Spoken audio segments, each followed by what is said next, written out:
നമ്മൾ ഇന്നൊരു യാത്ര പോകാൻ വേണ്ടിയാണ് ഇവിടുന്ന് ഇറങ്ങുകയാണ്. അപ്പോൾ നമുക്ക് യാത്ര ഒന്ന് കണ്ടിട്ട് വരാവേ. നമ്മൾ പരൂർ റെയിൽവേ സ്റ്റേഷനിൽ നിന്ന് ട്രെയിൻ വന്നു, ട്രെയിനിൽ കയറി നമ്മൾ പോയി നമ്മൾ പരൂർ റെയിൽവേ സ്റ്റേഷനിൽ അധികം തിരക്കൊന്നുമില്ല. അങ്ങനെ നമ്മൾ തിരുവനന്തപുരം റെയിൽവേ സ്റ്റേഷനിൽ ചെന്നിറങ്ങുമ്പോഴാണ് എന്തൊരു തിരക്കാണ്.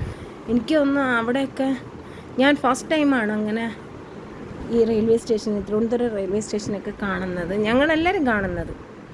അവിടെ കുറേ തിരക്കും കുറേ വഴികളും അവിടുത്തെ റോഡുകളും ഒക്കെ കാണുമ്പം എൻ്റെ ജീവിതത്തിൽ ഞാൻ ആദ്യമായിട്ടാണ് ഇവിടുത്തെ സ്ഥലങ്ങളൊക്കെ കാണുന്നത്. ഞാൻ ഫുള്ളായിട്ട് വീഡിയോ എടുത്തില്ല, അതിനകത്തൊക്കെ ആരെങ്കിലുമൊക്കെ വരുമെന്ന് പറഞ്ഞു. പക്ഷേ ഇത് റോഡ് മാത്രമേ ഉള്ളൂ, എന്നാലും നമുക്ക് കാണാം. ഈ കമ്പി ഉണ്ടോ, ചെറിയ ചെറിയ ഹോൾ, എനിക്കൊന്ന് വെള്ളമൊക്കെ പോകാൻ വേണ്ടിയിട്ട് ഇട്ടിട്ടുള്ളതാണ് റോഡിലൊക്കെ. അവിടെ വെള്ളം കെട്ട് വരേണ്ട ഓടയാണ്, ആ കമ്പിയുടെ താഴെ കൂടെ വെള്ളം പോകാനുള്ളതാണെന്ന് തോന്നുന്നു കേട്ടോ.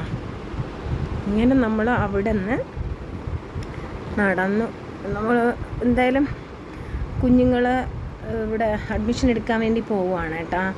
അപ്പോൾ അവർ നടന്ന് തന്നെ കണ്ട് പഠിക്കട്ടെ എന്ന് വിചാരിച്ചുകൊണ്ട് അന്ന് നമ്മൾ ട്രെയിൻ ഇറങ്ങിയിട്ട് റെയിൽവേ സ്റ്റേഷനിൽ നിന്ന് നടന്നാണ്. ഇത് എങ്ങോട്ടെന്നല്ലേ പോകുന്നത്, നമ്മൾ തിരുവനന്തപുരം ലക്ഷ്യയിലാണ് പോകുന്നത്.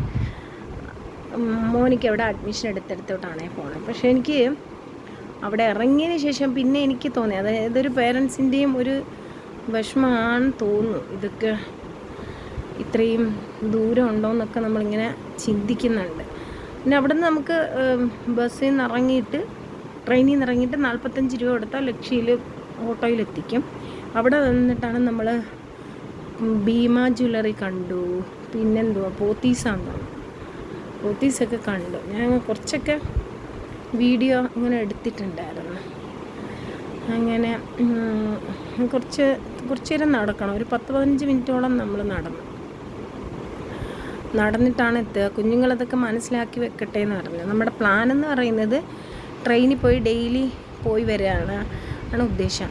എനിക്ക് ഹോസ്റ്റലിൽ നിൽക്കാനൊന്നും വയ്യ, ഹോസ്റ്റലിൽ നിൽക്കാൻ എനിക്കെന്തോ ഒരു വിഷമമാണ്. ഞാൻ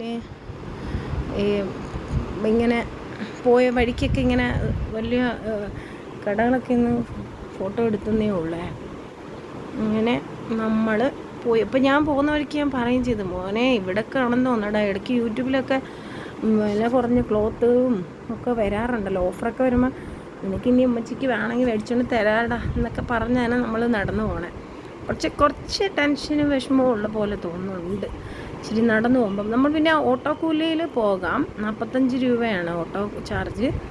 അപ്പോൾ പിന്നെ ബസ്സിന് പോകുന്നത് എനിക്ക് തോന്നുന്നു ഒരുപാട് കറങ്ങിയൊക്കെ ആയിട്ടാണെന്ന് തോന്നുന്നു എത്തുന്നത്. അപ്പോൾ കുറച്ചുകൂടി ടൈം പോകും. അപ്പം നമുക്ക് പറഞ്ഞേക്കുന്ന ടൈം 9 o'clock ക്ലാസ് സ്റ്റാർട്ട് ചെയ്യുമെന്നാണ്. പക്ഷേ ഇന്നലെ ചെന്നപ്പോഴത്തേക്ക് 8:30 എന്നാണ് പറഞ്ഞത്. നമ്മളങ്ങനെ കുറച്ച് നടന്നു, കുറേ കാര്യങ്ങളൊക്കെ നമ്മൾ കണ്ടു. കുറച്ച് നല്ല തിരക്കുള്ള ഏരിയ ഉണ്ട്, കുറച്ച് തിരക്ക് കുറഞ്ഞ ഏരിയകളുണ്ട്. ഇവിടെ ഫുഡ് ഇങ്ങനെയുള്ള ഏരിയയൊക്കെ ഉണ്ട്, ഫുഡ് ചായക്കടകൾ റെസ്റ്റോറൻ്റൊക്കെ അടുത്തടുത്തൊക്കെ ഉണ്ട്. ഇങ്ങനെ നടക്കുകയാണ് നമ്മൾ. നടക്കുമ്പോൾ നമുക്ക് തന്നെ തോന്നുന്നുണ്ട് കുറച്ച് റിസ്കി അല്ലേ എന്നുള്ളൊരു തോന്നൽ. പിന്നെ ഹോസ്റ്റലിൽ നിന്ന് പഠിക്കുക എന്നുള്ളതാണെങ്കിൽ ഇവിടെ അവനില്ലാതെ ഞങ്ങൾക്ക് ഇച്ചിരി വിഷമമാവും, പിന്നെ അവനിക്കും ഇച്ചിരി വിഷമം. ഇതുവരെ നമ്മളങ്ങനെ നമ്മളെ വിട്ട് നിന്നിട്ടില്ലല്ലോ മക്കൾ. അപ്പോഴാണ് നമുക്ക് മനസ്സിലാവുന്ന ഈ ഹൈ സ്റ്റഡീസിനൊക്കെ മക്കൾ ഒരു സമയം നമ്മളെ കൂടെ നിന്നിട്ട് ഹൈ സ്റ്റഡീസിനൊക്കെ പോയി ദൂരെയൊക്കെ പോയി പഠിക്കേണ്ടി വരുമല്ലോ. അങ്ങനെ വരുമ്പോഴാണ് നമ്മുടെ ലക്ഷ്യമൊക്കെ കാണുന്നത്. എത്താറായി. മാത്സിൻ്റെ അടുത്താണ്, മാത്സ് എൻ്റെ തൊട്ട ഓപ്പോസിറ്റാണ് ലക്ഷ്യ ഇൻസ്റ്റിറ്റ്യൂട്ട്. അങ്ങനെ നമ്മളങ്ങനെ അവിടെ എത്തി. നമ്മൾ ലക്ഷ്യയുടെ അകത്തോട്ട് പോയി കേട്ടോ. അകത്തോട്ട് പോയപ്പോഴാണ് പറയുന്നത് ഇവിടെയെല്ലാം നമുക്ക് പോവേണ്ട ഒരു ഹോട്ടലിലോട്ട് പോകണമെന്ന്. പക്ഷെ നമുക്കവിടെ ഒരു എവിടെയാണെന്ന് അറിയാത്ത കാരണത്താൽ പിന്നെ അവിടുത്തെ സ്റ്റാഫ് തന്നെ വന്നിട്ട് അവിടെയുള്ള സ്റ്റാഫ് തന്നെയാണ് നമുക്ക് ഓട്ടോ പിടിച്ച് തന്ന് നമ്മൾ ആ ഹോട്ടലിൽ പോയി. എന്തായാലും നമുക്ക് പിന്നെ ലക്ഷ്യയുടെ ഒക്കെ ഒന്ന് കാണാമെന്ന് പറഞ്ഞാൽ നമ്മളവിടെ പോകുന്നത്. നമുക്ക് ഹോട്ടലിൽ ടൈം തന്നേക്കുന്ന 10 o'clock. അപ്പം നമ്മൾ വന്നിട്ട് അവിടെ നിന്ന് കയറിയതാണ് ലക്ഷ്യയിൽ നമ്മൾ പോകുകയാണേ. അപ്പോൾ ഞാൻ ഫസ്റ്റ് ടൈമാണ് ഇവിടെ അഡ്മിഷൻ എടുക്കാനൊക്കെ മോനും ഹസ്ബൻഡും കൂടെ ഒക്കെയാണ് വന്നത്. അപ്പോൾ സ്റ്റെയറൊക്കെ കയറുന്നത് ഞാൻ ജസ്റ്റ് വീഡിയോ എടുത്തു എന്നേ ഉള്ളൂ. നമ്മൾ അവിടെ പക്ഷേ ചെന്നപ്പോൾ അവിടെ സ്റ്റാഫൊക്കെ ഉണ്ട്, നമുക്ക് അതിനകത്ത് തന്നെ സ്റ്റാഫുണ്ട്. പിന്നെ അവരാണ് പറഞ്ഞത് ഇവിടെ അല്ല നമ്മളിപ്പോൾ ഹോട്ടലിലോട്ടാണ് പോകേണ്ടതെന്ന്. അപ്പോൾ ലക്ഷ്യയുടെ ബോർഡ് കണ്ടപ്പോൾ ഞാൻ അത് വീഡിയോ പിടിച്ചാണ്. ആ മോഹൻലാൽ സാർ നിൽക്കുന്നുണ്ടോ, മോഹൻലാൽ സാർ ഒറിജിനൽ നമുക്ക് ഫീൽ ചെയ്യും, നമ്മൾ നേരിട്ട് കാണുന്ന പോലൊരു ഫോട്ടോ. അങ്ങനെയാണ് പിന്നെ നമ്മുടെ ഹോട്ടലിൽ വന്ന്. അപ്പം കുറേ പേരൻസും കുട്ടികളൊക്കെ ഉണ്ടായിരുന്നു. ഞങ്ങൾ ചെന്നതിന് ശേഷമാണ് കുറേ അധികം പേർ വന്നിട്ടുണ്ടായിരുന്നത്. ഇപ്പോൾ കുറച്ചൊക്കെ ഉള്ളൂ.